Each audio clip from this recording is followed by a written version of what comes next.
नमस्कार, स्वागत है आपका दोपहर का नंबर 1 डिबेट शो। आप देख रहे हैं, मैं हूं आपके साथ अनुराग सिंह। क्या कांवड़ यात्रा के नाम पर मुस्लिमों को भड़काने का काम किया जा रहा है? योगी सरकार के नाम और पहचान वाले फैसले पर सुप्रीम कोर्ट ने फिलहाल अंतरिम रोक लगा दी। मामला कोर्ट में है, लेकिन असदुद्दीन ओवैसी योगी सरकार के फैसले को हिटलर शाही वाला फैसला बता रहे हैं। ओवैसी का आरोप है कि होटल मालिकों को डरा धमकाकर मुस्लिमों को काम से निकाला गया, जबकि योगी सरकार ने सभी धर्मों के लोगों से सिर्फ नाम और पहचान बताने की बात की।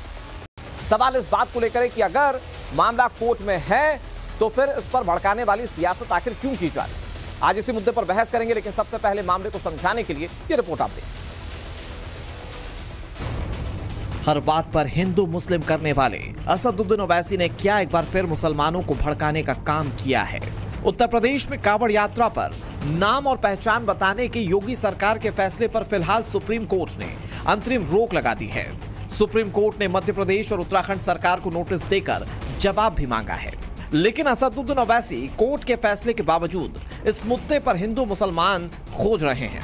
हैदराबाद में एक बार फिर से ओवैसी ने कांवड़ यात्रा के जरिए योगी सरकार के फैसले पर टिप्पणी की। ओवैसी ने आरोप लगाया कि योगी सरकार के डराने धमकाने के बाद कई मुस्लिमों को होटल से 5 अगस्त तक के लिए निकाल दिया गया है। तो उत्तर प्रदेश की हुकूमत ने यह फैसला लिया कि बंडी वाले को आम बेचना है, अपना नाम लिखना पड़ेगा। चाय और समोसा बेचते हैं तो अपना नाम लिखना पड़ेगा, बताना पड़ेगा। होटल का अगर मालिक है या अगर होटल का नाम कुछ और है तो उसको पेंट करके लिखना पड़ेगा कि मालिक मुसलमान है या हिंदू है।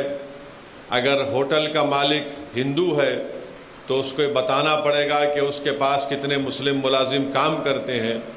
ना सिर्फ ये, बल्कि उत्तर प्रदेश में बीजेपी की हुकूमत ने हमारे हिंदू भाई जो होटलों के मालिक थे उनको डराकर, उनको दबाकर, उनके ज़रिए से उस होटल में काम करने वाले कई मुस्लिम मुलाजिमीन को नौकरी से निकाल दिया और उनसे यह कहा कि आप 5 अगस्त के बाद आइए।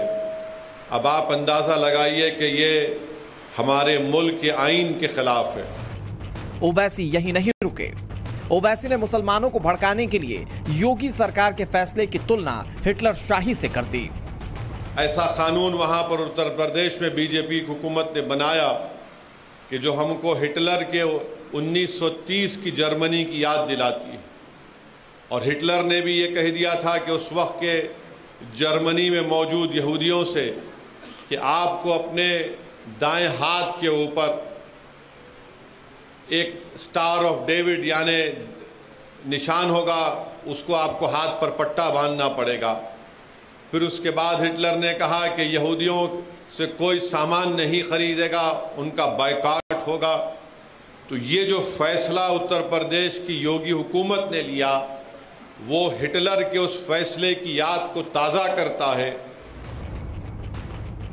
सवाल यह है कि अगर मामला सुप्रीम कोर्ट में है और फैसले पर कोर्ट ने अंतरिम रोक लगाई है तो ओवैसी इस पर बयानबाजी क्यों कर रहे हैं? सवाल यह भी है कि क्या सियासी दुकान चलाने के लिए ओवैसी इस मुद्दे पर हिंदू मुसलमान कर रहे हैं?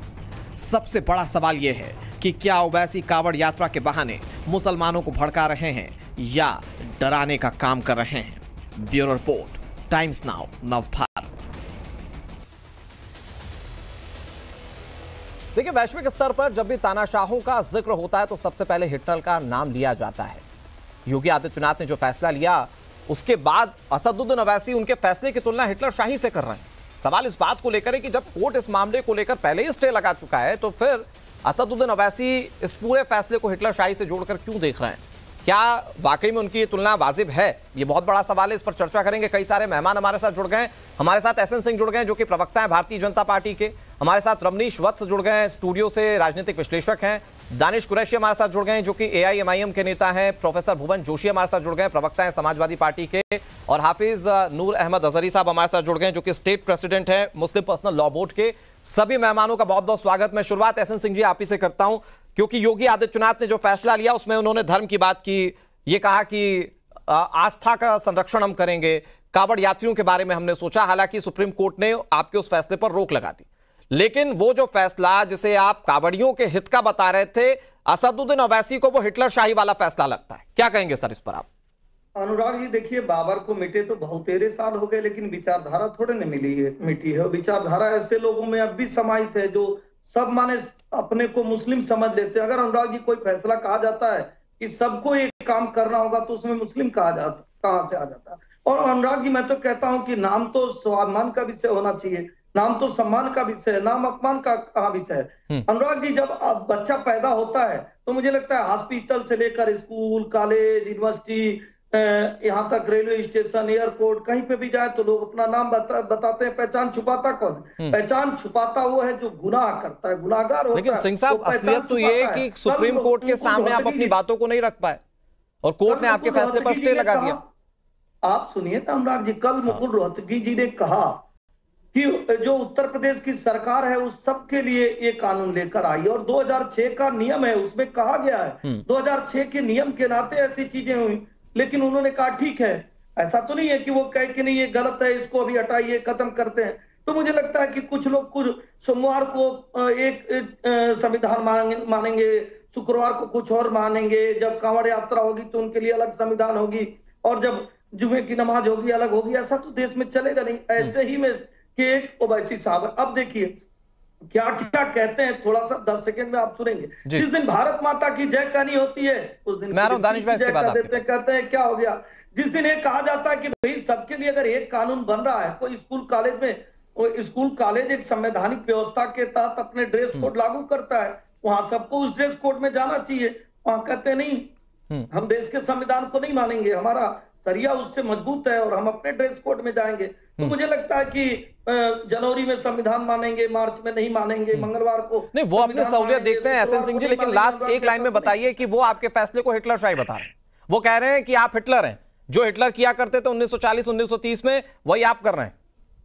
देखिए, भारतीय जनता पार्टी की 10 साल से केंद्र में सरकार है, 7 साल से उत्तर प्रदेश में। भारतीय जनता पार्टी पारदर्शी, ईमानदार, जवाबदेह और जनता की सरकार है। कुछ योगी आदित्यनाथ जी अगर लाउड स्पीकर उतारे तो सबसे पहले गोरखनाथ मंदिर का उतारे, लेकिन कुछ लोगों को लग रहा है कि नहीं मेरा धर्म बड़ा, मेरा वाला कुछ भी कर ले, वो गला काट ले तो भी ठीक, वो लव जिहाद कर ले तो भी ठीक, लैंड जिहाद कर ले तो भी ठीक, टोपी पहन ले तो भी ठीक। नहीं तो ओवैसी साहब के ट्रेजरार का बयान आप सुनेंगे। ओवैसी साहब के ट्रेजरार ने कहा रमजान का पाक महीना चल रहा है अनुराग भाई, अगर इस समय हिंदुओं से आप सामान खरीदेंगे तो नापाक हो जाएंगे। एक जगह जहां अजमेर शरीफ में हम लोग चादर चढ़ाने जाते हैं, वहां कहते हैं कि भैया अपनी आर्थिक व्यवस्था बढ़ानी है तो आप हिंदुओं से सामान मत खरीदिए, मुसलमानों से सामान खरीदिए। तो ये सारा काम एक तरफा ये कर सकते हो। ठीक है सिंह साहब, आप अपने ऊपर लगे आरोपों का जवाब आरोपों से दे रहे हैं दानिश भाई, लेकिन मुझे ओवैसी साहब जो मौजूदा सरकार की तुलना हिटलर शाही से कर रहे हैं या एडोल्फ हिटलर से कर रहे हैं, जरा उसका रिलेवेंसी समझा दीजिए। क्योंकि जो फैसला था उस पर सरकार की अपनी कोई सोच या मंशा हो सकती है, लेकिन हिटलर का जो फैसला था उसमें उसने ये कहा था कि आपको यहूदियों से कोई सामान नहीं खरीदना है, लेकिन यहां पर सरकार ने सिर्फ इस बात की पैरवी की कि आपको सिर्फ अपना नाम बताना है, सामान जिसका जहां से मनो वहां से खरीदे। तो ये हिटलर की रिलेवेंसी कहां से असदुद्दीन ओवैसी साहब ले आए? देखिए, सबसे पहले तो मैं सिंह साहब को इस बात का जवाब दूं कि बाबर जिस भी दौर में था उस दौर में संविधान लागू नहीं था, लेकिन आजादी के पहले जो लोग कट्टरवादी मानसिकता के साथ जहनियत में जिंदा थे और जो लोग एससी का, एसटी का, मुसलमानों का विरोध करते आए थे, भारतीय जनता पार्टी के लोग वही हैं जो काम उन्होंने संविधान लागू होने के बावजूद भी आज कर रहे हैं। ये नतीजा है सुप्रीम कोर्ट का जो इंटरिम आदेश जो आया है इसके ऊपर, ये आपके सामने नजर आता है। ये तो हो गई एक बात। दूसरे नंबर की बात आपने कही कि हिटलर से तुलना की जो बात है, तो मुझे ये बताइए कि देखिए मैं आपसे एक बात पूछता हूँ, मेरा नाम दानिश कुरैशी है, आपके कोऑर्डिनेटर ने मुझसे कोऑर्डिनेट किया, अगर वो मुझसे पहली बार मिलते और मैं अपना नाम नहीं बताता तो क्या आप जबरन मुझसे नाम पूछ सकते थे, बता सकते थे, मुझे बुला सकते थे? नहीं। मैं आपसे जबरन कहूं कि भाई आप मुझे बुलाइए, जबरन बुलाइए, तो क्या आप मान जाएंगे?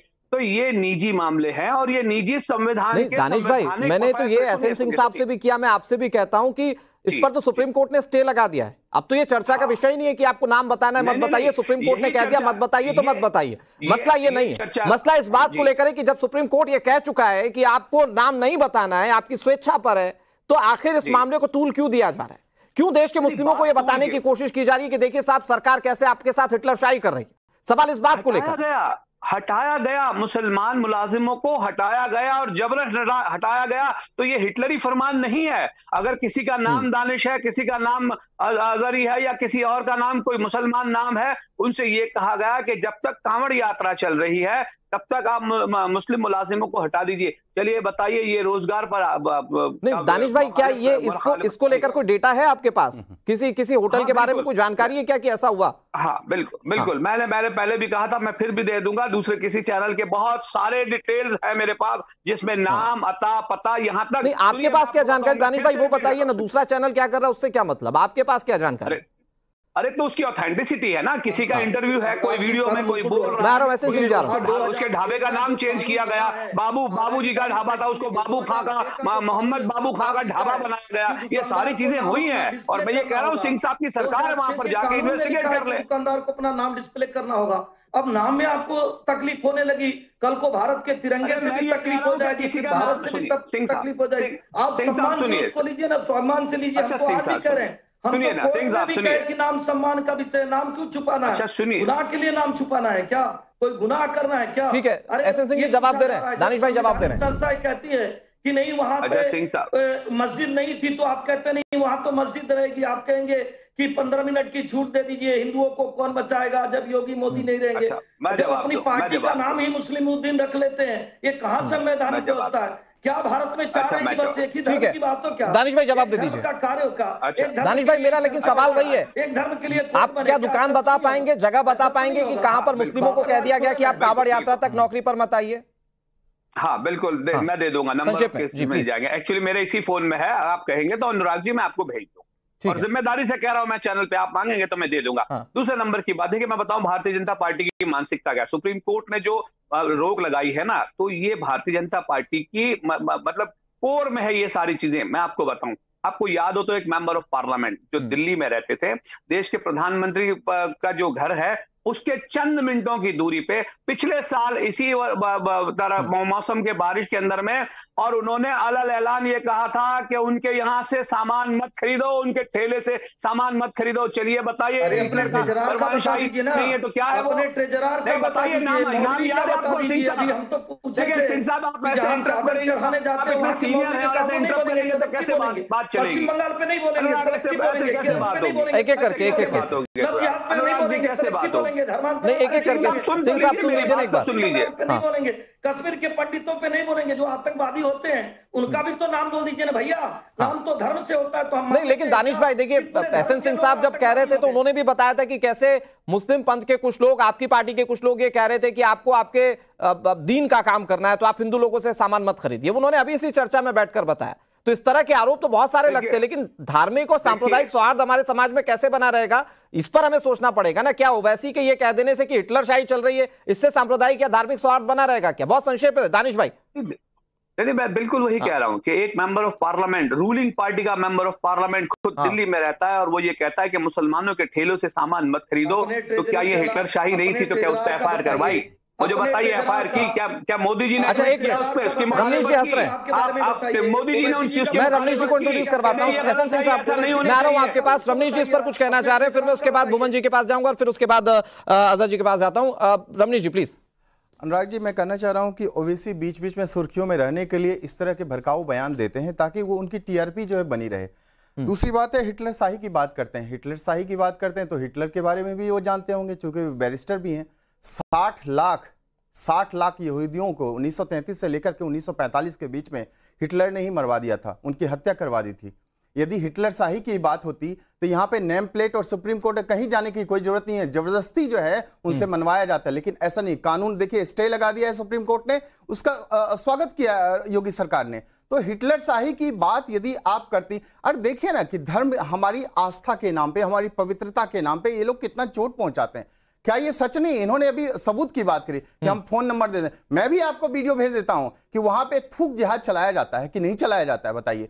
हमारी आस्था के साथ खिलवाड़ किया जाता है कि नहीं किया जाता है? हमारी पवित्रता का हनन किया जाता है कि नहीं किया जाता है? किया जाता है, तभी तो इस तरह की बातें आई सामने में। तो आज आप कह रहे हैं कि हिटलर शाही, अरे हिटलर शाही की बात आती ना तो डेमोग्राफी हमारे देश की चेंज नहीं होती। आज जो लव जिहाद के नाम पे सैकड़ों जो हमारी बहनें हैं उनकी हत्या कर दी जाती है टुकड़े टुकड़े में, तो वो भी नहीं होती। तो हिटलर शाही की बात असदुद्दीन ओवैसी जैसे लोग करते हैं, जो हर एक, देखिए बीच बीच में वो भड़काऊ बयान क्यों देते हैं? ताकि उनकी वो सुर्खियों में बने रहे, उनका एग्जिस्टेंस बना रहे, उनकी पार्टी का एग्जिस्टेंस बना रहे। हाँ। और ये सारे लोग जिन्होंने खुद हमारे शिवलिंग के ऊपर अपमान किया था, ये सारे के सारे देखिए सामने आकर के डिफेंड करते हैं असदुद्दीन ओवैसी को, उनकी पार्टी को डिफेंड करने के लिए आ जाते हैं।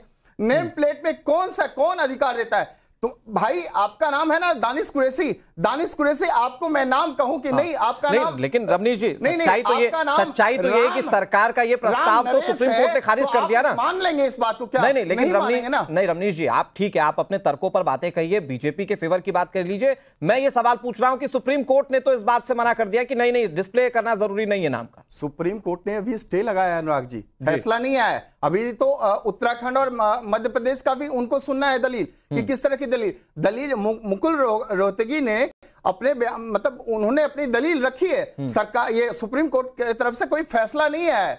और बात है कि नाम के ऊपर बार बार ये जो बातें आ रही है, देखिए कहीं ना कहीं हमारी आस्था के साथ खिलवाड़ हुआ कि नहीं हुआ, और लगातार होता है। बटखरे में ये लोग क्या करते हैं, पेशाब कर देते हैं। नाम जो है, नाम को उजागर करना, ये देखिए इसमें कहीं हिंदू मुसलमान का कोई नैरेटिव आता ही है। नैरेटिव बनाने का प्रयास किसने किया? अखिलेश यादव जैसे लोग ने। नैरेटिव बनाने का प्रयास किसने किया? राहुल गांधी ने, जिनको सिर्फ तुष्टीकरण करना मतलब आप ये कह रहे हैं कि नैरेटिव बनाया अखिलेश यादव, राहुल गांधी ने, और उस पर राजनीतिक रोटियां सेक रहे हैं ओवैसी साहब। मतलब राजनीतिक रोटियां इस पर ओवैसी साहब सेक रहे हैं, आप ये कह रहे हैं? मैं तो बार बार कहूंगा इस बात को, मेरे पास हजारी साहब आ रहा हूं, प्रमाण है।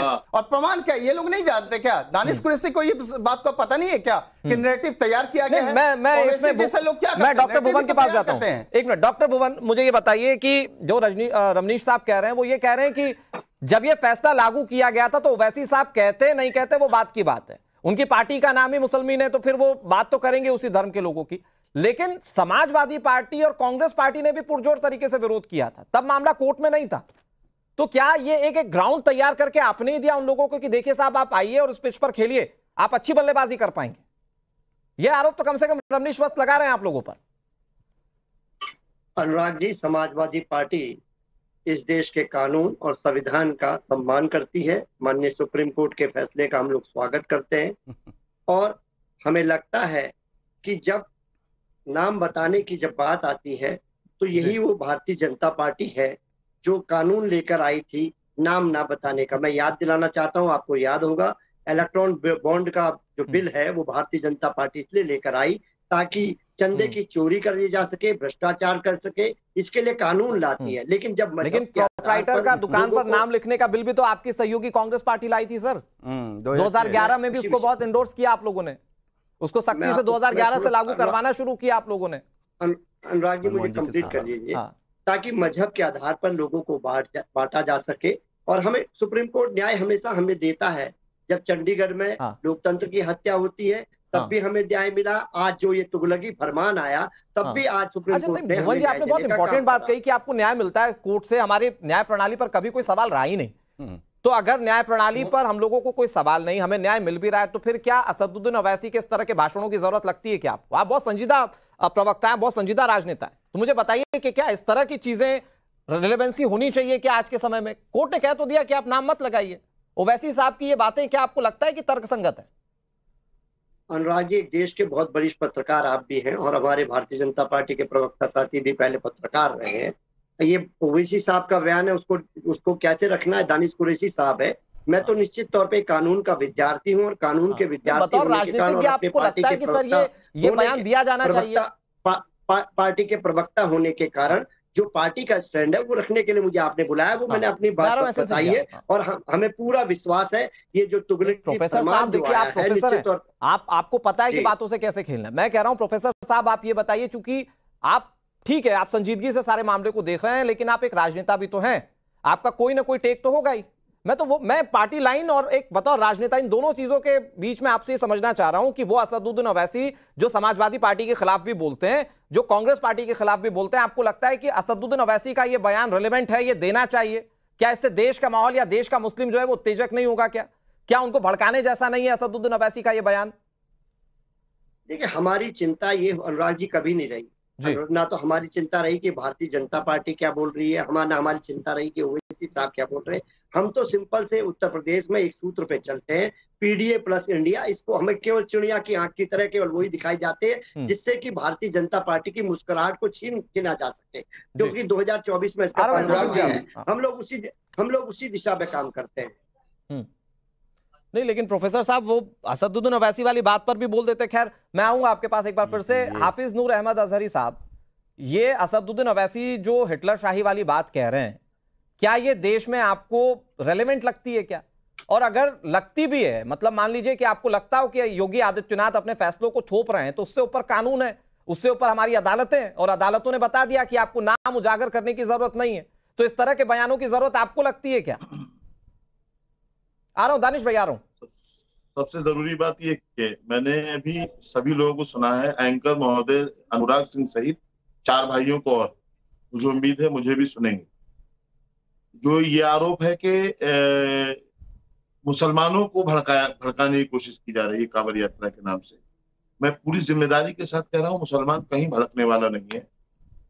एक साजिश के तहत, एक प्लानिंग के तहत कांवड़ यात्रा का सहारा लेकर के, कांवड़ यात्रा का फायदा उठा करके, कांवड़ यात्रा को हाईजैक करके, कांवड़ यात्रा की मार्केटिंग करके हिंदू समाज को मुसलमानों के खिलाफ भड़काने की कोशिश की जा रही है। जिस तरह से अभी भारतीय जनता पार्टी के 2 लोग, एक वो राजनीतिक विश्लेषण है, दूसरे हमारे एहसन सिंह भाई हैं, ये दोनों कितनी शराफत वाली बातें कर रहे थे, जैसे ये लोग कुछ नहीं करते हैं, इनके कारनामे अच्छे हैं, बाकी सब गुनाहगार हैं। तुम चलाते हो। जबकि देखा जाए तो भाजपा आरएसएस इनसे जुड़ी हुई जितनी इनकी ज़ेली तंजीमें हैं, उनके जो नेता है, उनके जो लोग हैं, वो मुखर होके मुसलमानों को और इस्लाम को और इस्लाम के मानने वालों की मुखालफत करते हैं। इन्हें शर्म आनी चाहिए, सत्ता में बैठे हैं। नहीं, सत्ता का दुरुपयोग। अजहरी साहब देखिए, आपने अपनी बात को कहा।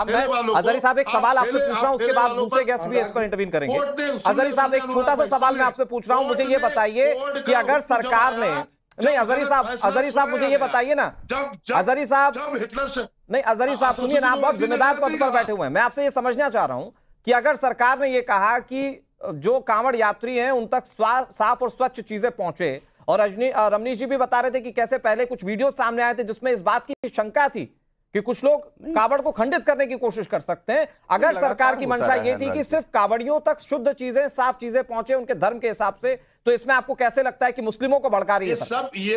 ये सब झूठ बोलते हैं। देखिए, सीधी बात बता रहा हूं कि मुसलमानों को जलील करने के लिए, मुसलमानों को कमजोर समझकर मुसलमानों पर हर तरह का प्रहार करती है भाजपा। हिंदू नाम बताना प्रहार हो जाता है। अजहरी साहब, मैं यहाँ पर बैठकर जब आपको इंट्रोड्यूस करता हूं कि अजहरी साहब हमारे साथ जुड़ गए, तो क्या ये मैंने आप पर प्रहार कर दिया? ये इसमें और उसमें फर्क है। वो रोजमर्रा की जिंदगी गुजारने वाले, बस मैं इसके बाद एहसन जी आपके पास आलू बेचने वाले लोगों के अगर आप इस तरह से उन्हें टॉर्चर करेंगे और उनकी ये एहसन सिंह साहब, मुझे ये बताइए कि हाफिज नूर अहमद अजहरी साहब जो कह रहे हैं, क्या ये आम मुस्लिम की भी सोच है? क्या असदुद्दीन ओवैसी अपनी उस सोच में या अपने उस भड़काऊ कोशिश में कामयाब हो जाते हैं क्या, जब इस तरह की सोच पनपने लग जाती है कि साहब सरकार जो है वो हमारे खिलाफ इस तरह से काम कर रही है, वो हमें नौकरियों से भी निकलवा रही है? ये सरकार के खिलाफ क्या नैरेटिव बनाने की कोशिश जो की जा रही है, उसमें क्या कुछ लोग कामयाब हैं क्या? बिल्कुल, देखिए 2014, 17, 19, 22 के चुनाव में आपका जिम्मेदार चैनल दिखाया था कि भारतीय जनता पार्टी की सरकार इसी नाते बनी कि हमको सर्व समाज का वोट मिला, सर्व समाज का समर्थन मिला। मैं छोटी छोटी 2 बातें कहूंगा। एक तो समाजवादी पार्टी के मित्र को कहना चाहूंगा कि आप पढ़िए और ये जानिए कि 2006 का जो एक बना, आदरणीय स्वर्गीय मुलायम सिंह जी जो आपके सबसे बड़े नेता हैं, वो उत्तर प्रदेश के मुख्यमंत्री थे, उन्होंने लागू किया। और कल मुकुल रोहतगी जी उन्होंने कहा कि कानून कहता है कि दुकानदार का नाम और जो फर्म का प्रोपराइटर है वो डिस्प्ले होना चाहिए। पहली बात। दूसरी बात, मैं इन पे आता हूँ, समानता की बात जब होती है आदरणीय अनुराग जी, सिर्फ और सिर्फ समानता की, उसमें हिंदू मुस्लिम नहीं कहा जाता है, तो कहां से इनको डर लगने लगता है मुस्लिम का? मैं एक बात पूछना चाहूंगा विनम्रता से, हमारे क्या हाफिज नूर अहमद जी हैं, आप बताइए, धार्मिक यात्रा पे आपको छूट मिलती थी, दूसरे धर्म को नहीं मिलती थी, ये जायज है क्या? तालीम की शिक्षा आपको मिलती है, दूसरे को नहीं मिलती है, छूट है क्या? आपके मस्जिदों का चढ़ावा देश के लिए न उपयोग हो, केवल हिंदू मंदिरों का चढ़ावा उपयोग है। आप कभी खुलकर कहें क्या? नहीं, सभी का होना चाहिए। अलग से संविधान आपके लिए बना। अगर हम कहते हैं यूसीसी लागू हो जाए, हम कहते हैं कि देश में एक संविधान लागू हो जाए, तो आप कहते हैं दिन पहले देशवाद में, इसके पिछले एपिसोड में हमारे साथ बैठे थे हजारी साहब। हजारी साहब ने इसी जिम्मेदार चैनल पर कहा हमारे लिए दिन पहले देशवाद में, तो दूसरे के लिए भी दिन पहले हो सकता है ना। लेकिन भारतीय जनता पार्टी ने 10 साल में पूरे देश में और 7 साल में उत्तर प्रदेश में कोई ऐसा कानून लेकर नहीं आई। बड़ी जिम्मेदारी से इस चैनल पर कह रहा हूँ, जिसमें जात धर्म मजहब देखकर ले आई हो। लेकिन हजारी साहब ये मुझे बताइए, आप आरोप लगा रहे हैं कि ठेकेदारी कर रहे हैं हिंदू समाज की। एसएन सिंह साहब, हजारी साहब एक मिनट, आप कह रहे हैं कि हिंदू समाज की ठेकेदारी कर रहे हैं यहाँ पर बीजेपी के प्रवक्ता। मुझे ये बताइए कि क्या मुस्लिम समाज की ठेकेदारी कुछ राजनेता नहीं करते हैं क्या? वो कहते हैं कि प्रधानमंत्री बन गए नरेंद्र मोदी तो ऐसा हो जाएगा। वो कहते हैं सीए एनआरसी आ जाएगा। क्या पूरे मुस्लिम समाज की ठेकेदारी कुछ पर्टिकुलर लोग नहीं करते हैं क्या? ये ठेकेदारी का आरोप सिर्फ एक व्यक्ति पर या एक विशेष पार्टी पर आप कैसे लगा सकते हैं? लेकर के आज तक अनुराग भाई सुन ले, अनुराग भाई 1947 से लेकर के आज तक मुसलमानों ने किसी मुसलमान को अपना लीडर नहीं माना। कभी मैंने आपके ही चैनल पर कहा है, ममता को, समता को, मुलायम सिंह यादव को, नेहरू को और इंदिरा को और सोनिया को और राहुल को माना नेता, सेकुलरिज्म पर यकीन रखने वाले। एक मिनट, बहुत इंपॉर्टेंट बात कह रहे हैं हजारी साहब, बहुत इंपॉर्टेंट बात कह रहे हैं। अपना नेता नहीं बना पाया। नहीं, एक मिनट, मैं यहीं से चर्चा को आगे ले जाता हूँ। एक minute, S N Singh ji please थोड़ा सा वेट कर लीजिए। सर प्लीज वेट कर लीजिए। हजारी साहब ने बहुत इंपॉर्टेंट बात कही। उन्होंने कहा कि मुस्लिम अपना नेता राहुल, मुलायम और बाकी दूसरे नेताओं को मानते आए, कोई बड़ा मुस्लिम चेहरा नहीं बना। ये वैक्यूमाइजेशन क्या फिलअप करने की कोशिश दानिश कुरैशी साहब एआईएमआईएम के असदुद्दीन ओवैसी कर रहे हैं क्या यही वजह है कि कोई अब तक मुस्लिमों का बड़ा नेता नहीं बन पाया अजहरी साहब के मुताबिक? तो क्या उस जगह को फिलअप करने की कोशिश ओवैसी साहब कर रहे हैं, ये डर दिखाकर या मुस्लिमों का रहनुमा बनते हुए? दानिश कुरैशी। देखिए, सबसे पहले तो मैं सिंह साहब की एक बात का जवाब दूं। उन्होंने ये कहा कि भाई जी जो भी कुछ सरकार का, योगी सरकार का फरमान था, उस देखिए मैं आपको बताऊं, सरकार की जो जिम्मेदारी है वो कानून की बाउंड्रीज में सरकार चलाना उनके जिम्मे आता है। और इसके लिए क्या कहते हैं, योगी सरकार अकेली नहीं होती, उसका पूरा महकमा होता है। कानून का कानूनी जो जानकार हैं उन लोगों का पूरा एक महकमा बैठता है और ये सारी चीजें वो बहुत अच्छे से समझते ही हैं। उसके बावजूद भी इस तरीके का फरमान जारी किया गया जिसको सुप्रीम कोर्ट में चैलेंज किया गया। तो इन चीजों को आप समझिए कि आप कोई भी फरमान जारी कर देंगे। आप मुझे ये बताइए कि सुबह शाम सुनिए, देखिए सिंह साहब देखिए ऐसे बात नहीं हो पाएगी, अनुराग से कैसे बात होगी? कोई बताइए, आपको हिंदुओं को जातियों में बांट देना है, एक धर्म को इकट्ठा कर लेना है, लव जिहाद चलाना है, लैंड जिहाद चलाना है, भोजन पे जिहाद चलाना है, यही कार्य करना है। हम तो आपको चुनौती देकर पूछ रहे हैं कि उत्तर प्रदेश सरकार का कोई एक फैसला सुना दीजिए, कोई एक ऐसी नीति बता दीजिए। सिंह साहब जवाब सुन लीजिए, 63% जवाब सुन लीजिए। दानिश भाई थोड़ा सा निराश होकर बैठ गए। नहीं, सिंह साहब जवाब सुन लीजिए। निराश नहीं बैठे, अनुराग जी ऐसे बात होगी तो बात ही नहीं हो पाएगी। नहीं, दानिश भाई आपका टाइम है प्लीज। नहीं, फिर मैं नहीं बोलने दूंगा। नहीं, दानिश भाई आपका टाइम है प्लीज। नहीं, अच्छी डिबेट चल रही है प्लीज, सब अपनी बात रख पा रहे हैं। दानिश भाई प्लीज कंटिन्यू। सिंह साहब ने जो सवाल पूछा जवाब मैं इंटरप्ट नहीं करता हूं। अब जब सच्चाई सामने रखते हैं तो फिर परेशानी होने लगती है। परेशानी होती है सिंह साहब, लेकिन आपको बर्दाश्त तो करना पड़ेगा। देश के नागरिक हैं, आप अवॉइड नहीं कर सकते, आप निकाल नहीं पाएंगे देश में से हमें, जो संविधान आप भगा नहीं पाएंगे। आप ये दानिश भाई एक छोटी सी चीज पूछ रहे हैं कि कोई भी ऐसा फैसला बता दीजिए जो मुस्लिमों पर लागू होता है, हिंदुओं पर नहीं। दानिश भाई, सिंह साहब ने एक बहुत छोटी सी चीज पूछी, वो पूछ रहे हैं कोई भी ऐसा फैसला बता दीजिए जो मुस्लिमों पर लागू होता है, हिंदुओं पर नहीं होता। नाम अगर लिखना था मुस्लिम लोगों को अपने ठेले पर, तो हिंदुओं को भी तो लिखना था ना सर। अच्छा, तो मुझे ये बता दीजिए कि अजय कुमार टेनी के घर बुलडोजर चला या नहीं चला? मुसलमानों के घर तो अतीक अहमद के घर तो चल गया, अजय वो भी गुनहगार था, उसके घर बुलडोजर चला। बताइए, हिंदू मुस्लिम का फैसला नहीं है? अच्छा, फिर असदुद्दीन ओवैसी साहब बोल देंगे तो फिर आपको मरोड़ उठेगा। तो अब ये दिक्कत क्या है आपकी कि भाई मुसलमानों की बात करने वाला कोई होना नहीं चाहिए। अजहरी साहब का मैं बहुत रिस्पेक्ट करता हूँ, लेकिन आज अजहरी साहब जो कह रहे हैं ना, सुनिए अजहरी साहब, मैं आपको बताऊं, इस देश में मुसलमानों का बच्चा बिठाने का काम अगर किसी ने किया तो वो समाजवादी पार्टी है, कांग्रेस पार्टी है और ये तमाम पार्टियां हैं जो मुसलमानों को चाहती हैं, लेकिन मुसलमान राजनीति करते हैं, धर्म के लिए खड़े होते हैं, देश के लिए नहीं है। जब देश के लिए खड़े होने लगेंगे तो धर्म से ऊपर। ठीक है, ओके, मैदान में आना चाहिए ना उनको, सड़क पे। ठीक है, ये जो कांवड़ का पूरा रूट है, उस पूरे रूट पे तमाम हिंदू मुसलमानों को लेके क्यों नहीं आए बाहर? अखिलेश जी को बाहर आना चाहिए। ठीक है अजहरी साहब 20 सेकंड आपके पास, फिर मैं रमनीश जी के पास जा रहा हूं। अजहरी साहब जल्दी से। पूछे दानिश भाई, मैं वही तो कहने के लिए जा रहा था। अनुराग भाई ने पूरी होने ही नहीं दी कि मुसलमानों ने मुसलमान को नेता ही नहीं माना। सबसे ज्यादा गलत बात तो यही रही हमारे यहाँ कि मुसलमानों ने मुसलमान को ही नहीं समझ पाया। कभी लालू के आगे, कभी नीतीश के आगे, कभी ममता और समता के आगे, कभी राहुल और अखिलेश के आगे झुकते रहे। क्या हुआ? तो नेता क्या ऐसा होगा कि अजहरी साहब की जो हर बात पर डर दिखाकर वोट अपनी तरफ करने की कोशिश करे? अजहरी साहब, नेता क्या ऐसा होगा क्या कि जो हर बात पर डर ही दिखाए और डर के नाम पर अपनी सियासत करे? असदुद्दीन ओवैसी ने आईना दिखाया है, इतिहास बताया है। इतिहास के रमनीश साहब, असदुद्दीन ओवैसी आईना दिखा रहे हैं।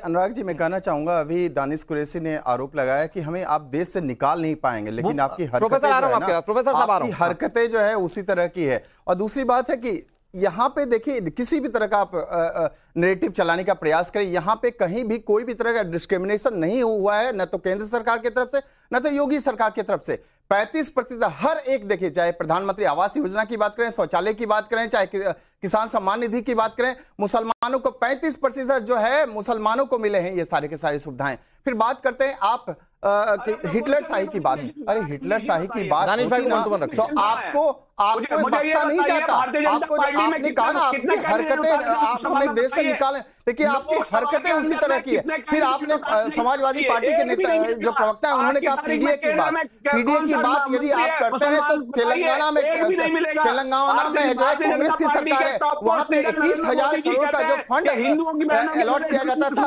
एससी के लिए, वो 7,000 करोड़ कर दिया गया। और मुसलमानों का जो है, अल्पसंख्यकों का जो फंड, उसको दुगना कर दिया गया। तो यहाँ पे देखिए डिस्क्रिमिनेशन होता है, यहाँ पे डिस्क्रिमिनेशन होता है, चाहे कांग्रेस की तरफ से हो, चाहे ओवैसी की तरफ से हो, चाहे समाजवादी पार्टी की तरफ से हो, लगातार डिस्क्रिमिनेशन किया जाता था। और ये डिस्क्रिमिनेशन होता था, हिंदू और मुसलमान वहां पे चिन्हित किया जाता था। यहाँ पे यदि हिंदू और मुसलमान चिन्हित किया जाता तो सुप्रीम कोर्ट में ये फैसला जा ही नहीं पाता। सुप्रीम कोर्ट तक जाने की जरूरत ही नहीं पड़ती। आपको फैसला जो है योगी सरकार के माध्यम से सुना दिया जाता है। लेकिन यहाँ पे कोर्ट का सम्मान करता है, हमेशा से करता आ रहा है। चाहे भारतीय जनता पार्टी की बात करें, योगी जी की बात करें, चाहे मोदी जी की बात करें, राम मंदिर के लिए हमें 500 साल का इंतजार करना नहीं पड़ता। और आज जितने भी मुझे मुगल से जुड़े हुए जितने भी अवशेष हैं, हिंदू मंदिर के जहां अवशेष हैं, हमें उसके लिए लड़ाई नहीं लड़नी। ठीक है, देखिए मैं बिल्कुल क्लियर कर देता हूं, मैं एक चीज बिल्कुल क्लियर कर देता हूं। मुझे लगता है कि एक पैनलिस्ट इस बात से इत्तेफाक रखेगा कि हमारे देश में हमारा संविधान, हमारी न्यायपालिका सबसे ऊपर है और हम उसका हमेशा से सम्मान करते हैं। मानते हैं संविधान को, लेकिन मैं नहीं, ओके नहीं, मुझे लगता है नहीं रमनीश जी नहीं, मैं आपको रोक रहा हूँ। रमनीश जी, मैं आपको रोक रहा हूँ। मैं कह रहा हूँ कि हम किसी की निष्ठा पर सवाल नहीं उठा, सब मानते हैं, सब मानते हैं। प्रोफेसर साहब कुछ कह रहे हैं, प्रोफेसर साहब, ठीक है, नहीं प्रोफेसर साहब देखिए, अगर रमनीश जी ओके, मैं कह रहा हूं प्रोफेसर साहब कि अगर आज एआईएमआईएम की बात की जाती है, उसकी तुष्टीकरण की राजनीति की बात की जाती है, तो ऐसी कई राजनीतिक पार्टियां हैं देश में जो किसी पर्टिकुलर राज्य में सियासत करती हैं और कुछ पर्टिकुलर फैक्टर्स लेकर सियासत करते हुए अपने आप को आगे बढ़ाने की कोशिश करती हैं। तो वो तो ये मतलब अपने वोट बैंक को साधने की सियासत, चाहे वो असदुद्दीन ओवैसी करे, चाहे वो समाजवादी पार्टी करे, इस मोर्चे पर हर राजनीतिक पार्टी समानांतर दिखती है, सब एक मोर्चे पर खड़ी दिखती है। अनुराग जी, जो हम देख पा रहे हैं आज के उत्तर प्रदेश के परिप्रेक्ष्य में, एक उत्तर प्रदेश में जो पिक्चर है वो बड़ी सुपरहिट चल रही है और उस पिक्चर का नाम है योगी ऑर्डर रिटर्न्स। और आपने देखा होगा कैसे योगी ऑर्डर रिटर्न्स चल रही है टीचर्स की अटेंडेंस वाला वो रिटर्न हो गया, उसके बाद अभी आप बुलडोजर का वो रिटर्न हो गया, और अभी आप ये नेम डिस्प्ले का जो है ये आज सुप्रीम कोर्ट की वजह से ये भी इनका ऑर्डर जो है कैंसिल हो गया। आप देखिए निश्चित तौर पे आज भारतीय जनता पार्टी बैकफुट में, मुख्तार अंसारी रिटर्न नहीं करा, अपराधी सारे रिटर्न और व्यापारी जो है पलायन, व्यापारी पलायन हो जाते थे 2017 से पहले। रमनीश बहुत छोटी उम्र है, मैं कभी किसी के बीच में नहीं, तो साथियों ने बोला किसी नहीं। भुवन जी आप बिल्कुल आप सही कह रहे हैं, आप प्लीज बात कंप्लीट। मैं जो जिम्मेदारी से जो बात कहना चाहता हूँ, जो पॉलिटिकल लोग समझ पा रहे हैं, निश्चित तौर पे मैं कहना चाहता हूँ ये देश सौहार्द का है, ये देश आपस में सेकुलरिज्म का है, ये देश का संविधान, देश का जो माहौल है, खुशनुमा माहौल है, मोहब्बत का माहौल है, इस मोहब्बत की बात होनी चाहिए। भुवन जी आप तो बात अच्छी कह रहे हैं, आप बात अच्छी कह रहे हैं भुवन जी, लेकिन मैं इस बात पर सोच रहा हूँ कि जो ओवैसी साहब कह रहे हैं क्या वो डर बैठाने जैसा नहीं है। लास्ट कमेंट एसएन सिंह साहब इस यात्रा पे, ठीक है मैं आ रहा हूँ आपके पास, दानिश भाई अगर वक्त बचाऊंगा 10 सेकंड है आपके पास। एसएन सिंह जी करेंगे वो, इनसे पूछिए कि जिन लोगों की नौकरी छीन ली गई, आप देखे होंगे जब इनके सरकार में मुजफ्फरनगर के दंगे होते तो उस समय कलेक्टर की रिपोर्ट में क्या आता है कि सरकार के तरफ से कहा गया था कि एक धर्म को रात को ही छोड़ दीजिए, दंगा फैलने का कारण क्या था। दूसरी बात आप देखे होंगे इनकी सरकार में सिमी से प्रतिबंध सिर्फ इसलिए हटा लिया जाता है कि तुष्टिकरण का कार्य करना था। इनकी सरकार ने 2016 में मेरठ में एक समय जुमे की नमाज पढ़नी थी, उसी दिन होली पड़ जाता है। इनकी सरकार कहती है भाईचारा बनाने के लिए आधे दिन होली मनाइए, आधे दिन के बाद जुमे की नमाज चलेगी। तो मुझे लगता है ऐसे कार्य नहीं करना चाहिए। भारतीय जनता पार्टी की बड़ी सुंदर सरकार चल रही है जो सबके लिए कार्य इजाजत दे रहा है। एसएन सिंह साहब, रमनीश जी, दानिश भाई और प्रोफेसर भुवन जोशी जी, अजहरी साहब, आप सभी का बहुत बहुत शुक्रिया। आप भले ही मुस्लिम तुष्टीकरण के लिए इस तरह के बयान दिए जाते हों, लेकिन देश की जनता समझदार है और वो जब इन बातों को सुनती है तो जाहिर बात है कि वो अपने पैमाने पर भी तौलेगी और सरकार क्या कर रही है क्या नहीं कर रही है इस पर भी उस पर वो उसका अपना मत होगा और जाहिर बात है कि उस पर अपने स्टेप्स लेगी।